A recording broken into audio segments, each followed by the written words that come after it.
ವಾತ್ಸಲ್ಯ ದಯಮಾಡಿ ನಿಮ್ಮಲ್ಲಿ ಕೈ ಜೋಡಿಸಿ ನಾನು ಮನವಿ ಮಾಡಿ ಕೇಳ್ತೀನಿ. ನಾನು ನೋಡಿದೆ. ಸರ್ ನಾನು ಏನು ತಿಳ್ಕೊಂಡಿದ್ದೆ, ನಮ್ಮ ರಾಜ್ಯದಲ್ಲೇ ನಿಮ್ಮ ಜನ ಕೇಳ್ತಾರಂತ.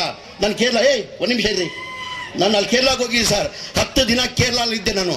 ಕೇರಳದಲ್ಲಿ ಎಲ್ಲೋಗಿ ಕೊಚ್ಚಿ ಎಲ್ಲೋದ್ರು ಸಿದ್ದರಾಮಯ್ಯ, ಕೊಚ್ಚಿದಲ್ಲಿ ಹೋಗಿ ಸಿದ್ದರಾಮಯ್ಯ, ಟ್ವೆಂಡ್ರಮ್ ಹೋಗಿ ಸಿದ್ದರಾಮಯ್ಯ, ಕಾಸರಗೋಡು ಹೋಗಿ ಸಿದ್ದರಾಮಯ್ಯ, ಎಲ್ಲೋದ್ರು ಸಿದ್ದರಾಮಯ್ಯ ಸಿದ್ದರಾಮಯ್ಯ ಸಿದ್ದರಾಮಯ್ಯ ಅಂತಾರೆ. ಇವತ್ತು ಮಾಧ್ಯಮ ಸ್ನೇಹಿತರು ಕೇಳಿದ್ರು ಸರ್, ಏನು ಸರ್ ಕುಮಾರಸ್ವಾಮಿ ಅವ್ರು ಹಿಂಗಂತಾರಂದ್ರೆ, ಇಲ್ಲ ಸರ್ ಅವ್ರು ಭಾಳ ಹೊಟ್ಟೆ ಕಿಚ್ಚು ಏನಾಗಿದೆ ಅವ್ರಿಗೆ. 2007ರಿಂದ 8ವರೆಗೂ ಮುಖ್ಯಮಂತ್ರಿ ಇರುವಾಗ ಕುಮಾರಸ್ವಾಮಿ ಪಾಪ್ಯುಲಾರಿಟಿ ಸಿಕ್ಕಿದ್ದು ಸಹಜ, ಅದು ಸಿಕ್ಕಿತ್ತು ಅವ್ರಿಗೆ, ಇಲ್ಲ ಅಂತ ಇಲ್ಲ. ಯಾವ್ದನ್ನ ರಾಜಕಾರಣಿ ಇಲ್ಲಿ ಪಾಪ್ಯುಲಾರಿಟಿ ಸಿಗ್ತದೆ, ಬರ್ತಾ ಬರ್ತಾ ಡೌನ್ ಆಗ್ತದೆ.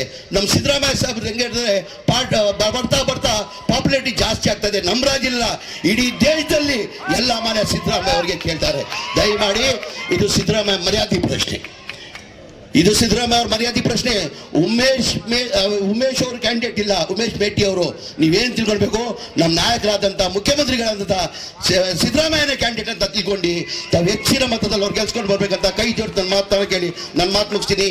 ಜೈ ಹಿಂದ್, ಜೈ ಕರ್ನಾಟಕ, ಜೈ ಕಾಂಗ್ರೆಸ್.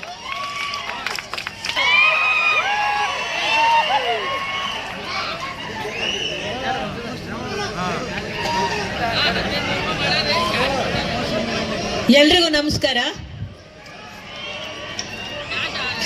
ಇಂದಿನ ಬಾಗಲಕೋಟೆಯ ಈ ಒಂದು ಪ್ರಚಾರ ವೇದಿಕೆಯಲ್ಲಿ ಉಪಸ್ಥಿತವನ್ನ ಮಾಡಬೇಕು.